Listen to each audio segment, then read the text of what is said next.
Untuk para perempuan yang selalu memikirkan penampilan dari luar, kira-kira Ustadz Syam. Ya gimana nih menurut pandangan Islam nih, dia memikirkan penampilan dari luarnya saja nih, padahal kan ada yang namanya inner beauty. Mohon penjelasannya Ustadz Syam. Baik guruku, Ustadz Maulana, Bunda Tuti Mas Soni, serta guru-guru kami dimuliakan Allah Subhanahu wa Ta'ala, serta para wanita yang sedang menyaksikan Islam itu indah, ya para lelaki juga yang sedang menyaksikan Islam itu indah. Semoga kita tidak termasuk lelaki yang disebutkan dalam artikel tadi, yang insya Allah kita termasuk lelaki yang seperti Mas Soni, bukan karena ukuran virusnya, tapi karena ukuran besarnya hatinya. Masya Allah. Jadi karena luasnya hatinya, mau kurus mau gemuk tetap muat. Karena hatinya yang luas, subhanallah. Bismillahi masya Allah la yasuqul khaira illallah. Bismillahi masya Allah la yasrifus su'a illallah. Bismillahi masya Allah ma kana min ni'matin fa minallah. Bismillahi masya Allah la hawla wa la quwata illa billah. Outer beauty itu tetap penting dalam agama kita. Makanya diatur pakaian kita dalam agama. Laki-laki dipakaikan pakaian yang terbaik adalah pakaian warna putih, kesukaan baginda Nabi SAW. Yakni pakaian yang dalam aturan mampu untuk menutup aurat. Wanita pun demikian, pakaiannya adalah menutupi seluruh auratnya, menutupi seluruh aibnya, kekurangannya, kecuali wajah dan telapak tangannya. Maka Al-Quran mengatakan, Ba'da naqul a'udzubillahi minasyaitonir rajim. Ya bani Adam qad anzalna alaikum libasan yuwari sawatikum warisha. ولباس التقوى ذلك خير. Wahai anak cucu Adam, kata surah Al-A'raf, kata Allah dalam surah Al-A'raf, telah diturunkan kepadamu pakaian sebagai perhiasan dan penutup aurat bagimu. Engkau memperhatikan pakaian tersebut, hendaklah engkau memperhatikannya. Akan tetapi walibasut taqwa dzalika khair. Akan tetapi pakaian ketakwaan itu jauh lebih baik daripada outernya saja, daripada luarannya saja. Maka inner beauty itu sangat penting di dalam agama kita. Maka subhanallah, lihat baginda Nabi SAW, apanya yang diceritakan? Paling tentang fisiknya hanya beberapa riwayat, tapi yang banyak sekali diceritakan tentang Rasulullah, bagaimana orang terkagum-kagum dengan akhlak baginda Nabi SAW, walaupun tidak ada yang bisa menandingi tandingan daripada gantengnya Rasulullah SAW, bercahayanya baginda Nabi SAW.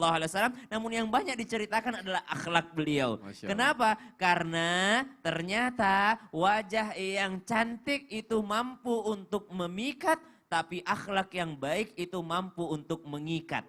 Waduh, kalau cantik saja itu cuma memikat aja. Tapi kalau hatinya baik, subhanallah, ini itu mampu untuk mengikatnya. Makanya dalam Al-Quran disebutkan, modal orang berumah tangga supaya mencapai kenyamanan tertinggi, sakinah, itu adalah mawaddah warahmah. Apa itu mawaddah? Mawaddah itu ada apanya. Mawaddah itu ada apanya? Cantik. Kita kan melihat tidak mungkin langsung hatinya. Ya pasti dari luar juga gitu. Betul. Ya. Kita melihat realistis aja. Dari luar dulu. Makanya disebut mawaddah. Yaitu cinta dari mata turun ke hati. Tapi setelah itu kalau udah nggak ada lagi itu, maka digunakanlah modal yang kedua. Yaitu rahmah. Kasih sayang yang luar biasa. Kalau mawaddah dari mata turun ke hati. Tapi kalau rahmah dari hati naik ke mata. Bagaimanapun penampilanmu menurut orang lain, tapi hatiku telah terlanjur mencintaimu. Ya Allah. Tapi berdosa nggak sih kalau misalnya perempuan terlalu memikirkan outer looknya gitu? Sampai dia lalai memikirkan hatinya, maka dia berdosa. Sampai dia lalai ya. Tapi kalau ada orang yang seimbang,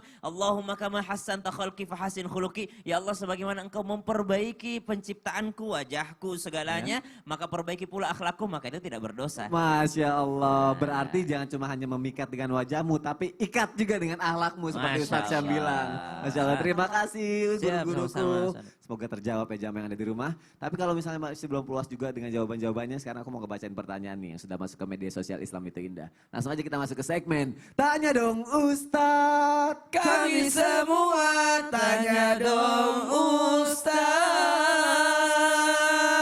Masya Allah, langsung aja yuk pertanyaan pertama ya, aku bacain ya dari Instagram @zizi220. Assalamualaikum para guru, mau tanya, berdosa nggak menurut para guru kalau saya berusaha cantik karena orang yang menghina saya?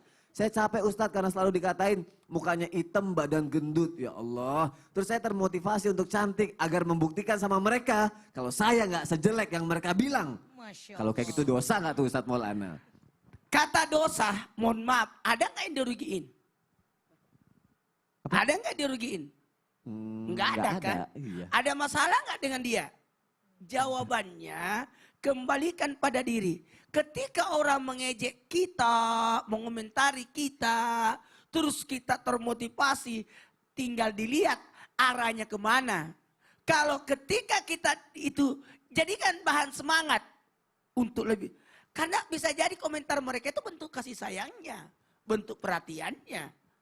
Orang kita harus bayar orang untuk bisa melihat apa kekurangan kita kan. Ya. Ini alhamdulillah gratis loh. Oh. Ya, bahkan dia memberikan lahan pahala kalau kita tidak balas. Kalau memang dia niatnya untuk meledek, lahan pahala. Tapi kalau niatnya untuk memperbaiki, bahan semangat untuk kita. Jadi kembali lagi pada diri kita. Jadi kalau berbicara dosa, dosanya itu kembali pada Anda. Kalau Anda menjadikan itu, jangan, iya dia balas berarti dosa jatuhnya. Tapi kalau tidak aman, aduh, saya tuh mau tahu nggak? Saya pernah ditawari jadi guru SD, TK atau SMP. Saya pilih apa? Atau SMA 4 ini sekolah. Ya. Saya pilih TK dan SD. Kenapa? Supaya saya enggak terlalu pendek. Bayangkan kalau lebih aman. Tetap lebih tinggi dibanding Lebih yang lain ya. aman. Baik, Masya Allah. Terima kasih Ustadz Maulana dan semoga terjawab jamaah yang ada di rumah ya.